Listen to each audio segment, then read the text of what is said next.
Hello, myself Dr. Akshay. I'm too a part of JEM school family. എൻ്റെ മോൾ നിത്താര അവിടെ പഠിക്കുന്നുണ്ട്. It's a great privilege to be a part of Gem school.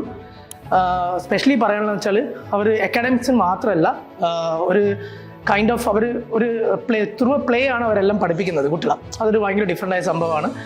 And I really enjoy taking my kid to the school. the teachers are very good, very caring. നമ്മൾ ഒരു വീട്ടിൽ എങ്ങനെയാണ് ഒരു മക്കളെ care ചെയ്യുന്നത് അത്രയും നന്നായിട്ടാണ് അവരെ ജെംസിനെ കെയർ ചെയ്യുന്നത്. സോ ഇറ്റ്സ് ലൈക്ക് എന്താ പറയുക, നമുക്ക് വളരെ സേഫായിട്ട് ഫീൽ ചെയ്യും. ഞാൻ എൻ്റെ സിംഗിൾ കിഡാണ്. അപ്പോൾ എനിക്ക് ഫസ്റ്റ് മോൾ സ്കൂളിലേക്കും I was like really worried എങ്ങനെയായിരിക്കും ഇവർ നോക്കുകയൊക്കെ.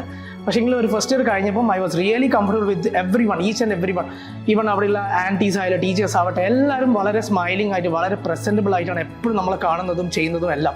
ഈവൻ അവർ കുട്ടികളോട് ചെയ്യുന്നതും അതേപോലെ തന്നെ അവരെ നമ്മളെ കുട്ടികളോട് ബിഹേവ് ചെയ്യുന്നതും ആ ഒരു ബിഹേവിയർ പാറ്റേൺ വീട്ടിൽ വന്നാൽ അവരെ ഒരു ചേഞ്ചസ് ഒക്കെ നമുക്ക് മനസ്സിലാക്കാൻ പറ്റും. അത് നമുക്കൊക്കെ കൾട്ടിവേറ്റ് ചെയ്യുന്ന സ്കൂളിൽ നിന്നാണ് നമുക്കറിയാം. So it is great honour to be a part of Gem kids. And ഇപ്പം ഇവർ ഈ പരിപാടി നടത്തുന്നുണ്ട്, Gem kiddies day. It is really good. Hard എഫേർട്ടാണ് ഓരോരാളും എടുക്കുന്നത്. നമുക്കത് കാണുന്നതിന് മനസ്സിലാവും ഇത്രയും കുട്ടികളെ മാനേജ് ചെയ്ത് ചെയ്യാൻ പറ്റുന്ന ഒരു വലിയൊരു കാര്യമാണ് അവർ ചെയ്യുന്നത്. ആൻഡ് നമ്മൾ കുട്ടികൾ അത് എൻജോയ് ചെയ്യുന്നുണ്ട്. So thank you.